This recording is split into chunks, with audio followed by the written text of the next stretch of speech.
Welcome back to the channel.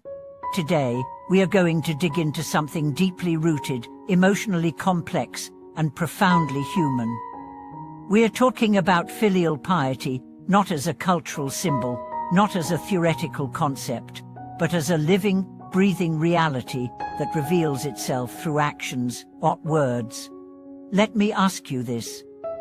Have you ever seen someone who talks endlessly about how much they love and respect their parents, but somehow, when it really matters, they're never there? Have you ever witnessed someone who posts messages of gratitude on social media, yet fails to show up when their parents are sick, aging, or simply need emotional presence? Today, we're exploring why true filial piety can't be fake, why it isn't about performative gestures or outward displays, but something far more intimate, subtle, and revealing.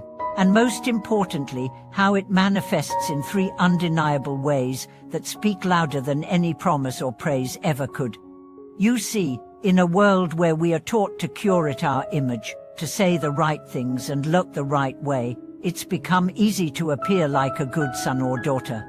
A few pictures with your parents on holidays. A nice birthday post, a well-worded tribute on Mother's Day or Father's Day. But that's not filial piety. That's branding. Filial piety is revealed when there's no audience, no script, and no applause. Let's talk about the first way it shows up, how you speak to your parents when no one is watching. Your tone, your patience, your willingness to listen. When your mother repeats the same story for the 5th time, do you smile or sigh? When your father stumbles over a piece of technology, do you help with care or criticize with frustration? I once met a man named Elliot. On the surface, he seemed like the model son. He bought his parents expensive gifts, took them out for dinner, and praised them publicly. But at home, in private, he was impatient, dismissive, and cold. His mother once confided in me, saying, "I'd trade all the gifts for a few kind words and 5 minutes of real presence." That broke me. Because that's what we miss. Filial piety is not what you give, it's how you give. Not the money, but the energy. Not the gifts, but the gaze. Not the words, but the warmth. The second way filial piety reveals itself is in how you prioritize your parents, not in grand gestures, but in daily decisions. When they call, do you answer? When they need help, do you make time or excuses? When their health declines, do you show up or check out? It's not always easy. Life is busy. We have careers, responsibilities, personal issues. But the truth is, we make time for what matters. And when people matter to us, we rearrange our world, not because we have to, but because we want to. I remember a woman named Hannah who worked a high-stress corporate job. She had deadlines, international travel, back-to-back meetings. And yet, when her father fell ill, she didn't just send money. She moved home temporarily. She cooked for him, walked with him, laughed with him. She missed a promotion. Her career stalled, but she said, "Those months gave me more success than any title ever could." That's filial piety. Choosing people over performance, presence over prestige. And then there's the third way. It's how you remember and honor your parents when they're gone. When there's no obligation, no duty, no visible reward, just memory and choice. How you speak of them, how you keep their values alive, how you protect their dignity even in death. It's in the stories you tell your children, the rituals you uphold, the respect you continue, even when no one expects it anymore. I once knew a man who visited his father's grave every month, not out of guilt, but out of love.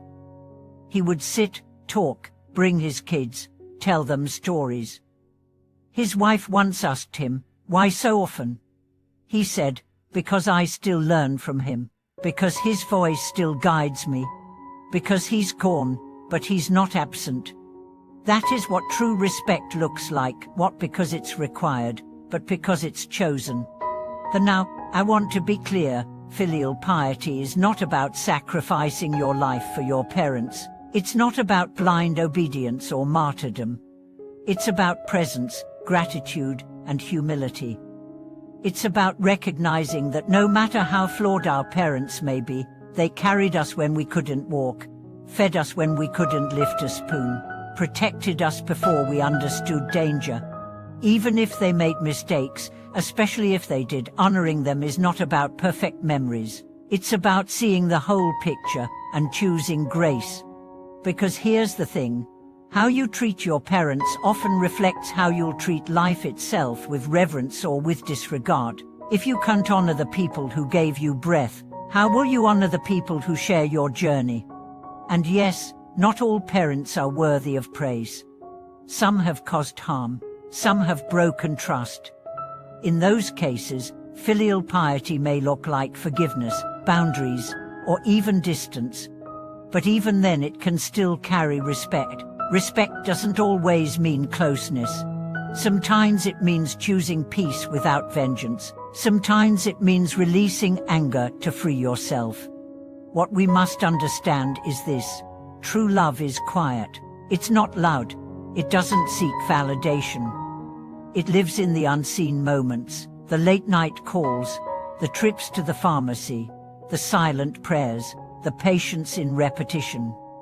The visits when your heart is elsewhere but your presence still shows up. Filial piety isn't posted, it's practiced.